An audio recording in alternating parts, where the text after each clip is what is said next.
अस्सलाम वालेकुम। ये 3 दिसंबर 1967 की सुबह थी। साउथ अफ्रीका के कैपिटल केप टाउन में सर्जन क्रिश्चियन बार्नट और इनकी टीम ऑपरेशन थिएटर में एक बहुत ही सीरियस ऑपरेशन करने में मसरूफ़ थी। ये ऑपरेशन ग्रूट स्क्वायर हॉस्पिटल में हो रहा था। केप टाउन के तमाम बड़े मीडिया चैनल्स के न्यूज़ कास्टर बाहर मौजूद थे और सब ये जानना चाहते थे कि अंदर होने वाला ऑपरेशन कामयाब होगा या नाकाम।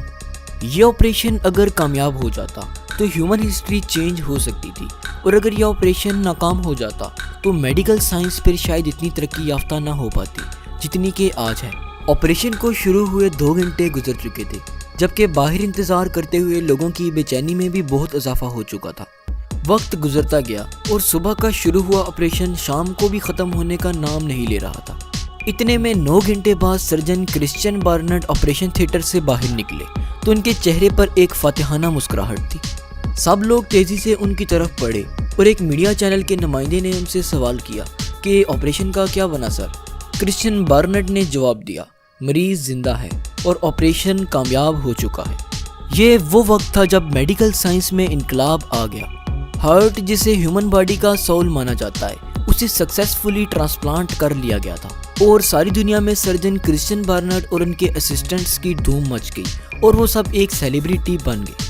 क्रिश्चियन बार्नट को इस ऑपरेशन के बाद ग्लैमरस मैन का खिताब दिया गया। जिस पेशेंट का हार्ट ट्रांसप्लांट किया गया उसका नाम लुइस वाश केनेडी था और वो ऑपरेशन के बाद 18 साल तक जिंदा रहा।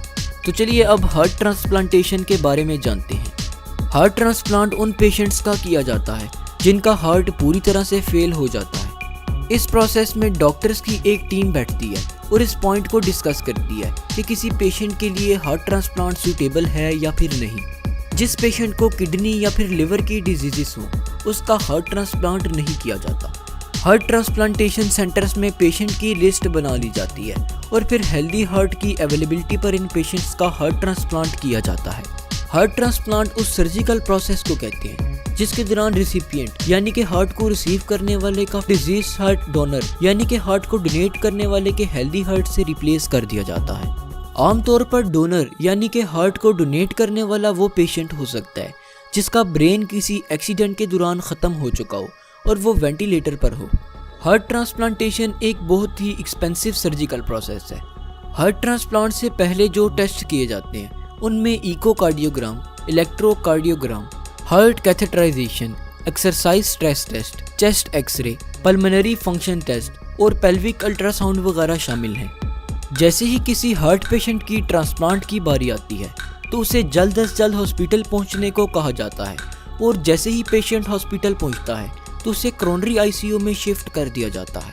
उसे 24 घंटे तक भूखा रखा जाता है और सर्जन्स उसका हार्ट चेक करते हैं। अगर वो हार्ट में किसी भी किस्म की खराबी को डिटेक्ट कर लें तो वो ट्रांसप्लांट को कैंसिल कर देते हैं। अगर सर्जन्स हार्ट को सर्जरी के काबिल समझे तो वो सर्जरी को स्टार्ट कर देते हैं। हार्ट ट्रांसप्लांट सर्जरी में तकरीबन 4 से 6 घंटे लगते हैं। सर्जन सबसे पहले पेशेंट की नेक में एक कैथेटर इंसर्ट करते हैं ताकि हार्ट का प्रेशर मेजर कर सकें। कैथेटर एक लंबी ट्यूब को कहते हैं जो बॉडी में डिफरेंट फंक्शंस के लिए इंसर्ट की जाती है। पेशेंट को जनरल एनेस्थीसिया में रखा जाता है। जनरल एनेस्थीसिया में पेशेंट को बहुत सी मेडिसिन्स दी जाती हैं और वो अनकॉन्शियस यानी बेहोशी में रहता है। सर्जन्स पेशेंट की ब्रेस्ट बोन के ऊपर प्रेजेंट स्किन में कट लगाते हैं।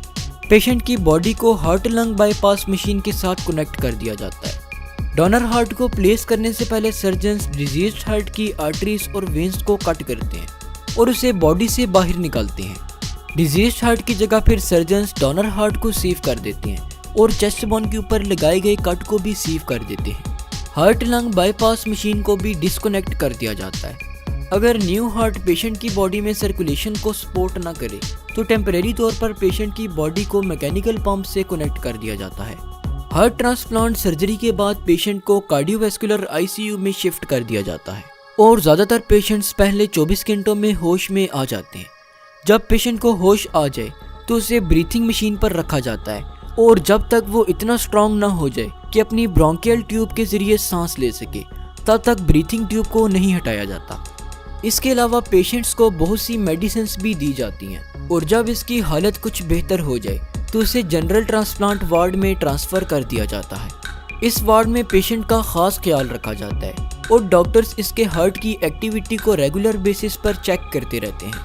हार्ट ट्रांसप्लांट कर लेने के बाद पेशेंट को 2 हफ्तों से लेकर 1 महीने तक हॉस्पिटल में रखा जाता है और फिर डिस्चार्ज कर दिया जाता है। आफ्टर हार्ट ट्रांसप्लांटेशन पेशेंट को अपना लाइफस्टाइल चेंज करना पड़ता है। जो न्यू मेडिसिन पेशेंट को प्रिस्क्राइब की जाती हैं उनमें इम्यूनोसप्रेसिन और एंटी रिजेक्शन मेडिसिन शामिल हैं। ये मेडिसिन पेशेंट को लाइफ टाइम लेनी पड़ती हैं और ये मेडिसिन पेशेंट के न्यू हार्ट को इम्यून सिस्टम के अटैक से प्रिवेंट करती हैं। पेशेंट को हर हफ्ते हॉस्पिटल जाना पड़ता है ताकि डॉक्टर्स इसकी न्यू हार्ट की एक्टिविटी को मॉनिटर कर सकें। इसके अलावा पेशेंट को अपनी डाइट का भी खास ख्याल रखना पड़ता है। पेशेंट को रॉ एग, चीज़, अनपास्चुराइज्ड मिल्क और पार्शली कुक्ड मीट बिल्कुल भी यूज़ नहीं करना चाहिए क्योंकि ये फूड्स पेशेंट में सीवियर इन्फेक्शंस फैला सकते हैं। पेशेंट को डॉक्टर्स हार्ड एक्सरसाइज और हैवी वेट उठाने से सख्ती से मना करते हैं। एक सर्वे के मुताबिक हार्ट ट्रांसप्लांटेड पेशेंट सर्जरी के बाद तकरीबन 5 से 10 साल तक जिंदा रहते हैं। हार्ट ट्रांसप्लांटेशन की एवरेज कॉस्ट $1.4 मिलियन है। हार्ट ट्रांसप्लांट ऑपरेशन से पहले डॉक्टर्स जो टेस्ट करते हैं उनमें डोनर और रेसिपिएंट का ब्लड टेस्ट सबसे इम्पोर्टेंट है। इन दोनों के ब्लड ग्रुप का मैच होना बहुत ज़रूरी है। हार्ट ट्रांसप्लांटेशंस के रिस्क में infection, bleeding, breathing problems, kidney failure, failure of donor heart और डेथ वगैरह शामिल हैं। तो बस आज के लिए इतना ही। जाते जाते हमारे सेकंड यूट्यूब चैनल साद खान टीवी को ज़रूर सब्सक्राइब कीजिएगा। शुक्रिया, अल्लाह हाफिज़।